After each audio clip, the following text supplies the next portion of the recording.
Il y a environ un an, un événement exceptionnel s'est produit sur Mars.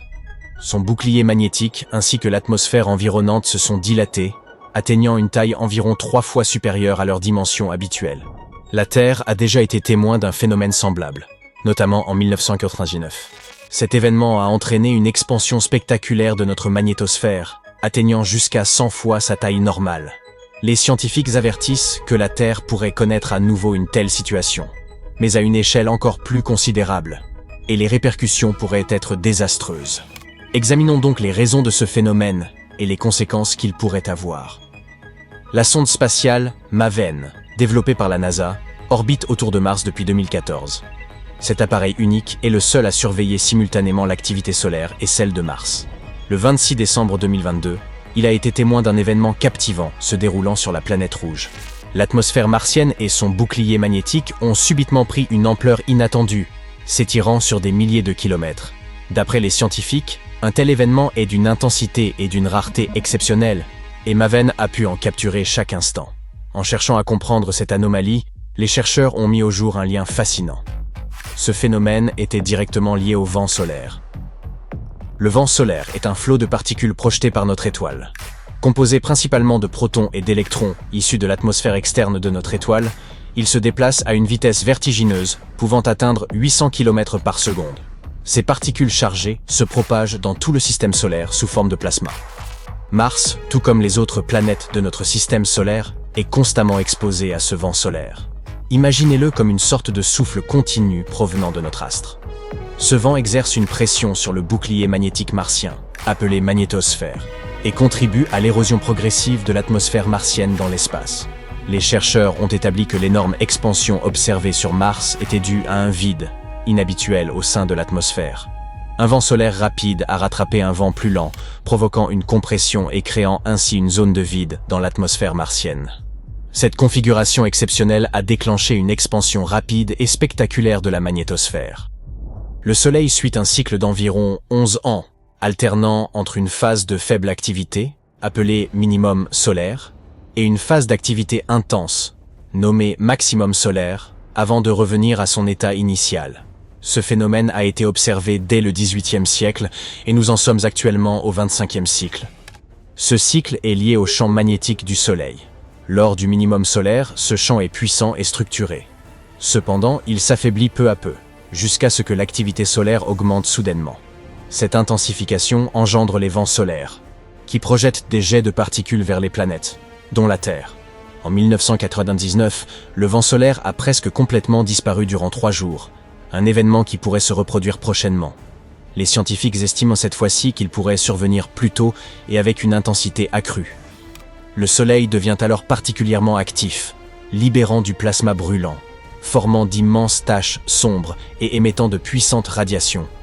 Et hélas, le prochain maximum solaire semble avoir pris la communauté scientifique au dépourvu. Initialement prévue pour 2025, cette tempête solaire semble arriver plus vite que prévu, prenant les scientifiques de court. Le nombre de taches solaires observées a largement dépassé les attentes.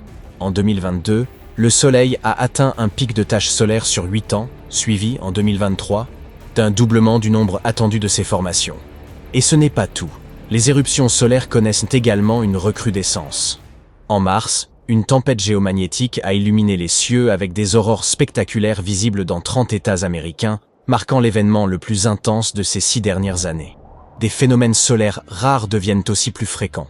Parmi eux, une immense cascade de plasma, un vortex polaire autour du pôle nord du Soleil qui a duré des heures, et une tornade solaire s'étendant sur 3 jours et culminant à une hauteur équivalente à 14 fois le diamètre de la Terre. Ces activités solaires croissantes posent des risques pour notre planète. Les tempêtes solaires peuvent perturber les communications, endommager les systèmes électriques, provoquer des pannes de courant et menacer directement les êtres vivants. Elles peuvent également ioniser l'atmosphère terrestre, interférant avec les signaux radio et les systèmes GPS. Si ces perturbations coïncident avec des catastrophes naturelles comme des séismes ou des tsunamis, les conséquences pourraient être désastreuses.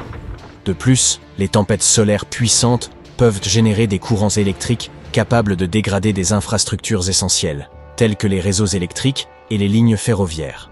Les passagers des avions pourraient être soumis à des niveaux de radiation plus élevés pendant les tempêtes solaires.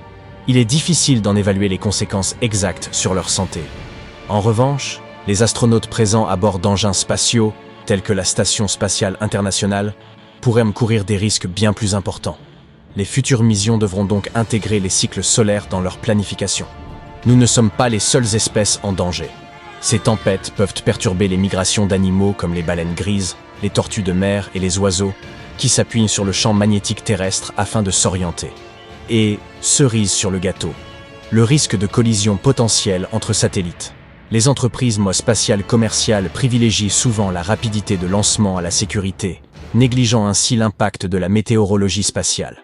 Pendant les tempêtes solaires, la haute atmosphère ionisée exerce une traînée accrue sur les satellites en orbite.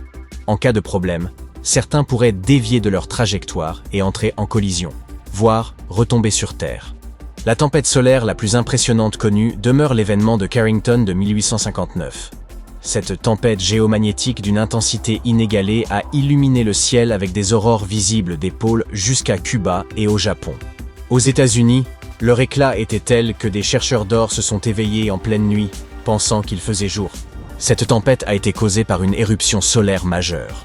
Bien que les aurores aient offert un spectacle époustouflant, leurs conséquences ont été graves. Les systèmes télégraphiques d'Europe et d'Amérique du Nord ont été perturbés. Les pylônes produisèrent des étincelles, des opérateurs ont subi des décharges électriques, et les équipements se sont mis à fonctionner grâce au seul courant auroral, en l'absence de batterie. Des tempêtes similaires se sont produites au moins 3 fois dans l'histoire, causant les mêmes ravages. Aujourd'hui, un événement de cette ampleur pourrait coûter entre 600 et 2600 milliards de dollars rien qu'aux États-Unis. Les chercheurs poursuivent l'analyse des événements passés et des données issues de carottes glaciaires pour mieux comprendre et anticiper les impacts des futures tempêtes solaires. Bien que le comportement de notre étoile reste imprévisible, cela souligne l'importance d'approfondir son étude. La probabilité que la prochaine tempête atteigne l'intensité d'un événement de Carrington est faible. Cependant, en mettant à profit ce temps pour se préparer, ces effets pourraient passer inaperçus. Les préparatifs consistent généralement à ajuster les trajectoires des satellites, immobiliser les avions au sol et repérer les infrastructures sensibles. Pendant ce temps, nous poursuivons notre exploration de Mars. L'atmosphère martienne est très différente de la nôtre. Sur Terre, l'air est respirable, composé principalement d'azote, d'oxygène et de divers autres gaz. En revanche, l'atmosphère de Mars contient des niveaux de dioxyde de carbone extrêmement élevés. Alors que sur Terre, le dioxyde de carbone représente moins d'1%, sur Mars, il constitue environ 96% de l'atmosphère. Par ailleurs, l'atmosphère terrestre est plus de 100 fois plus dense que celle de Mars. Même si Mars est environ 2 fois plus petite que la Terre, son atmosphère est incroyablement ténue, comparable à une plume par rapport à notre ère. Pourtant, il n'en a pas toujours été ainsi. Autrefois, Mars aurait pu ressembler à la Terre. Il est avéré qu'elle possédait de l'eau, et il était même possible qu'elle ait hébergé des plantes. Si nous ajoutions de l'eau sur Mars aujourd'hui, des plantes pourraient y pousser. Dans un passé lointain, Mars a connu une période de volcanisme intense, suggérant qu'elle possédait une atmosphère épaisse et peut-être même un vaste océan. Bien que nous ignorions ce qu'il en est advenu, certaines théories existent. Par exemple, bien que Mars possède un champ magnétique, celui-ci est très faible, ce qui aurait permis au vent solaire de balayer son atmosphère. Finalement, elle est devenue la planète rouge, froide et poussiéreuse que nous connaissons aujourd'hui. Le rover Perseverance de la NASA a récemment fêté son 1000e jour sur Mars en réalisant des découvertes remarquables. Il a traversé un ancien réseau de rivières et de lacs martiens, récoltant 23 échantillons précieux. Ces derniers nous permettront de mieux comprendre l'histoire et la géologie de la planète. Les phénomènes extrêmes, bien qu'intimidants, nous permettent d'approfondir nos connaissances sur le système solaire. Heureusement, grâce à sa conception robuste, Maven est capable de résister aux tempêtes solaires violentes, offrant ainsi l'occasion d'étudier Mars lorsqu'elle est privée de sa protection naturelle.